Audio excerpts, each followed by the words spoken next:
जादुई फ्रॉक और गरीब लड़की। प्रेमनगर में अंजलि अपनी माँ सावित्री के साथ रहती थी। अंजलि बहुत ही नेक और ईमानदार लड़की थी। उसकी माँ दूसरों के घरों में काम करके किसी तरह अपने घर का गुजारा किया करती थी। एक बार की बात है, सावित्री अपने साथ अंजलि को भी लेकर अपनी मालकिन के घर जाती है, क्योंकि आज उनके घर एक फंक्शन होना था।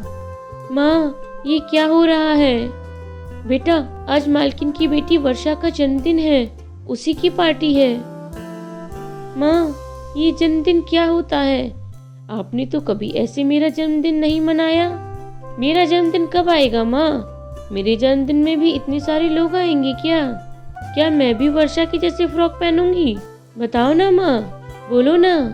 बेटा, ये सब हमारी किस्मत में नहीं है। ये सब तो बड़े लोगों के लिए है, हम गरीब लोगों के लिए नहीं। हम गरीबों को तो एक वक्त की रोटी मिल जाए, हमारे लिए यही बहुत है। ऐसा क्यों है माँ? आखिर हम भी तो इनकी तरह इंसान हैं, फिर हम क्यों नहीं? इनकी तरह अच्छे कपड़े नहीं पहन सकते, मौज मस्ती नहीं कर सकते। अंजलि की माँ किसी तरह अंजलि को समझाकर घर ले जाती है, लेकिन अंजलि के दिमाग में यही सब घूमता रहता है और वो अकेली जंगल में बैठकर सोचती रहती है, आखिर हम इतने गरीब क्यों हैं भगवान? क्यों वर्षा के माँ बाप के पास ही पैसा है? क्या सिर्फ अमीर लोगों को ही खुश रहने का हक है? काश मेरे भी बाबा जिंदा होते तो आज मुझे भी ये दिन देखना नहीं पड़ता। अंजलि ऐसा सोच रही थी कि तभी उधर से खुशबू परी आ रही होती है और अंजलि को ये उदास देखकर बोलती है, अंजलि, तुम इतना उदास क्यों हो? बताओ क्या हुआ? आखिर हम गरीबों के साथ ही इतनी नाइंसाफी क्यों होती है? क्यों हम अच्छे कपड़े नहीं पहन सकते, अच्छा खाना नहीं खा सकते? ऐसा क्यों है? बस इतनी सी बात पे उदास नहीं होते अंजलि। ये लो परियों वाली फ्रॉक, और हाँ, ये कोई मामूली फ्रॉक नहीं है। तुम इससे जो कुछ भी मांगोगी तुम्हें सब कुछ मिल जाएगा। फ्रॉक देखकर अंजलि बहुत खुश हो जाती है और खुशी खुशी फ्रॉक लेकर अपने घर चली जाती है। घर जाकर जैसे ही वो फ्रॉक को पहनती है, वो बहुत ही खूबसूरत लड़की में बदल जाती है और खुद को आईने में देखकर बोलती है, अरे वाह, परी की बात तो एकदम सच निकली। मैं तो एकदम खूबसूरत हो गई हूँ, बिल्कुल परी की तरह। और फिर वो अपनी जादुई फ्रॉक से कहती है, ये जादुई फ्रॉक, मुझे एक अच्छा सा घर चाहिए। तभी उसके सामने एक बढ़िया घर बनकर तैयार हो जाता है। अंजलि की खुशी का तो मानो ठिकाना ही नहीं रहता और वह अपनी माँ को सारी बात जाकर बताती है। उसकी माँ भी बहुत खुश हो जाती है। अंजलि उस फ्रॉक को पहनकर बाहर निकलती है और अपनी सहेलियों को दिखाने लगती है। सोनिया, ये कैसी लग रही है? अरे वाह, तुम तो बहुत प्यारी लग रही हो, लेकिन रातों रात तुम्हारे पास ये सब कैसे आ गया? तुम्हें किसने दिया है यह तो बताओ।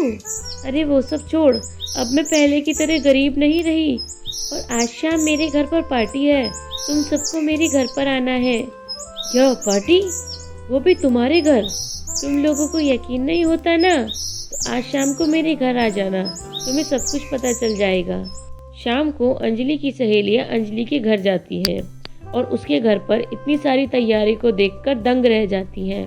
आखिर इस भिखारन के पास इतने पैसे कहाँ से आए कि इसने इतना अच्छा घर बना लिया और सबको पार्टी भी दे रही है? कुछ तो माजरा जरूर है, पता करना पड़ेगा। सोनिया चुपके से अंजलि को फ्रॉक से खाना मांगते हुए देख लेती है और वह समझ जाती है कि यह सब इस फ्रॉक की वजह से ही हो रहा है। इसका मतलब ये कोई मामूली फ्रॉक नहीं है, ये तो जादुई फ्रॉक है। फिर सोनिया के दिमाग में एक आइडिया आता है और वह रात को चुपके से अंजलि के घर से फ्रॉक चुराकर अपने घर पर ले जाती है। अगले दिन जब सोनिया उस फ्रॉक को पहनती है तो वह बिल्कुल बदसूरत बन जाती है। जब वह शीशे में अपने आप को देखती है तो जोर जोर से चिल्लाने लगती है, अरे ये मेरे चेहरे को क्या हो गया? मैं इतनी बदसूरत कैसे हो गई? ये क्या हो गया? तभी उसे एक आवाज़ आती है, लालची लड़की, ये सब तुम्हारे लालच की वजह से हुआ है। मैं एक जादुई फ्रॉक हूँ, तुमने मुझे चुराकर अपने स्वार्थ के लिए इस्तेमाल किया है, इसी वजह से तुम्हारे साथ ऐसा हुआ है। इसलिए मैं तुम्हारे लिए खराब फ्रॉक बन गई हूँ और मैं तुम्हारा कुछ भी अच्छा नहीं कर सकती। मुझे माफ़ कर दो जादुई फ्रॉक, मुझसे बहुत बड़ी गलती हो गई, प्लीज़ मुझे माफ़ कर दो। और मुझे पहले जैसा कर दो। नहीं, अब ये मुमकिन नहीं है। तुम्हारी गलती की यही सज़ा है। इतना सुनकर सोनिया गुस्से से उस जादुई फ्रॉक को उतारकर जला देती है और सदा के लिए बदसूरत बनकर रह जाती है। उधर अंजलि के पास आज सब कुछ था, पैसा, गाड़ी, घर, और वो दोनों माँ बेटी खुशी खुशी अपना जीवन यापन करने लगती हैं। तो मेरे प्यारे दोस्तों, कैसी लगी आपको मेरी ये कहानी?